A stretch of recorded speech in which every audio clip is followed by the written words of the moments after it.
In this podcast, I'm going to be talking about the $12 Ozark Trail Walmart reel versus other spinning reels on the market, and tell you why, in my case, this is not worth it. And also, I'm going to explain drag. So if you're looking at buying reels, this is the right video for you or right podcast for you. So let's start off with the following.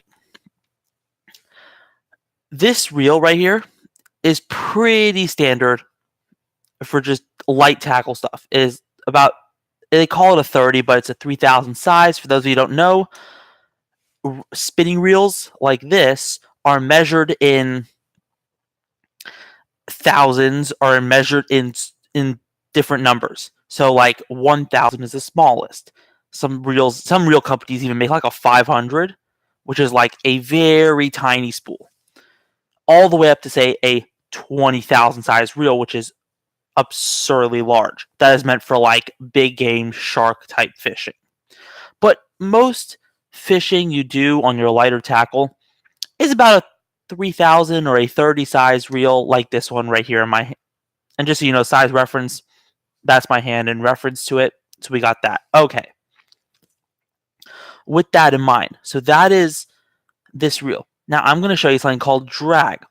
Essentially, all drag is, if you don't know what it is, if you're just getting started to fishing, is the amount of pressure you put on your reel before the line starts going out. So people ask, like, how can you fight a 20, 30-pound fish on 10-pound test? You can technically do it, but it would take you a really long time, and there has to be a level, that takes a level of luck to it. So with that in mind, that is the key difference. That is the difference between landing a fish and not landing a fish, is knowing what your drag is, setting your drag appropriately, and on top of that, being able to use your drag in the right scenarios depending on what you're looking for. So for example, if you're trying to fish heavy structure, put in the drag all the way down. And a lot of the people will say this because your goal is not to fight out a fish. Your goal is to bring the fish straight in. So that's why in a scenario like that, you'll use, for fishing for a 2-3 pound fish, you'll use 65-pound braid. It may seem stupid and ridiculous, but your goal is not to give that fish a sniff of an inch or an inch at all. Like, you sneeze, the fish is gone. That is, for those of us on the West Coast, that is considered calico bass fishing, and you're done. You give that thing you sneeze, you give him 2 inches of line, he's around a kelp stringer. He's over a boil of rock, and you're done. You no longer have that fish. So there are other times though, like say now I'm on the Texas coast, you have a lot more open water, there's not as much structure, and you can take your time, you can fight out fish. So light tackle fishing is a big thing here.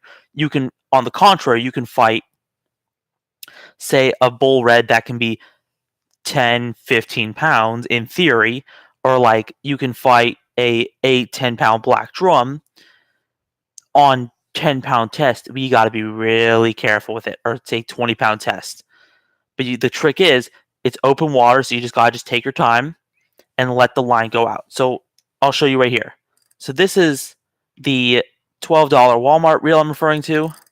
And just, that is drag. So when I pull it out, after a certain amount of pressure, the line just gives. Now, with that in mind, I'm now going to show you, so what makes the difference? What makes the difference between a good spinning reel and a bad one? And it's not necessarily a matter of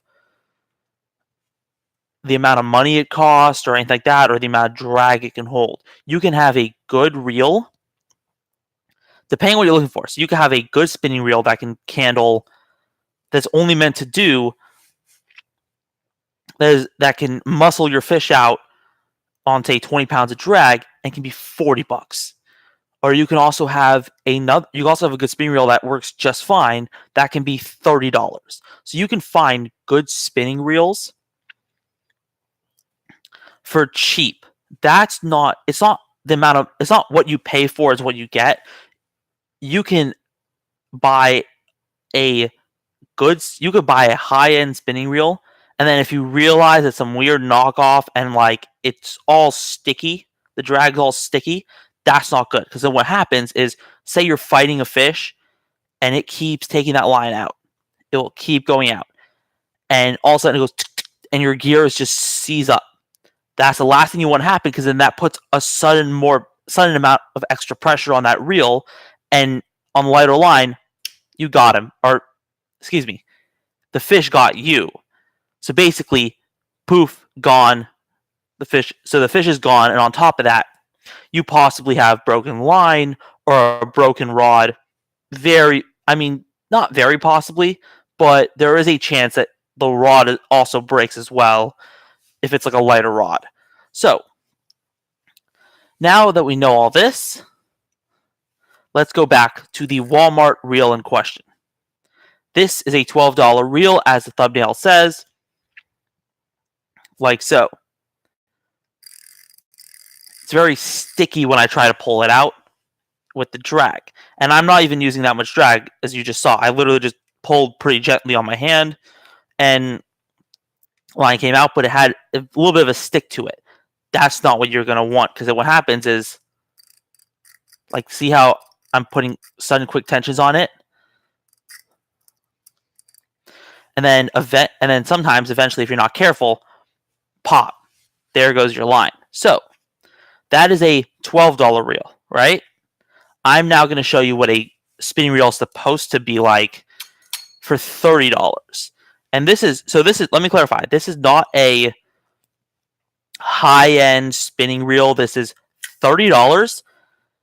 This is the difference between a reel that will serve you well and a reel that will not serve you well. See how much smoother this comes out? That is the difference. When you can see how much smoother this comes out than that original stickiness of the $12 reel, and this is a $30 reel. That makes a difference. On this reel, I have fought and almost landed a fish or a skate that was probably about 20 pounds, 22 pounds. Now that I've actually weighed a couple of these, I can tell. About 20, 22 pounds on 10-pound monos, on straight 10-pound mono, which is light tackle. And I thought this thing was like a bat. I was like, oh, this has just kept going. I fought that thing for probably about 20, 30, maybe 35 minutes. So it was a good fight. I didn't know exactly how long, but it was a good fight. It was a good fish on 10-pound test. And only reason why I lost it was because it suddenly just, as I tried walking to the beach, it suddenly did a 180 and went around a rock. So it was more the rock that cut it off than anything else. And that is not then again, let me clarify. This is not a $100, $200, $300. This is a $30 reel that you could pick up online. Well, this one particularly is the Lose. I think it's the American Hero. I think I lost a sticker for it. So, but all you got to do when you're picking out a spinning reel in a shop is just like if you're going to a physical store, a lot of times they'll have like nicer ones on display, and you can just turn it, and you can just if you can feel how smooth it is, that will tell you how good of a spinning reel it is. That's the key. You don't want to have too much stick. And here's the other thing. There's very few spinning reels on the market that actually have stick. This is actually one of the few ones. I've had another reel that was like that, and I rarely seriously used it as well. I was just like, nah, it's not going to work. So that is my advice. It's not a matter of how gutsy your spinning reel is. It is not a matter of how expensive your spinning reel is. It is a matter of how smooth your spinning reel is. And a lot of other guys will agree. That is the key to a good spinning reel, and a key to good light tackle fishing is how smooth the reel is. Most other stuff can go secondary.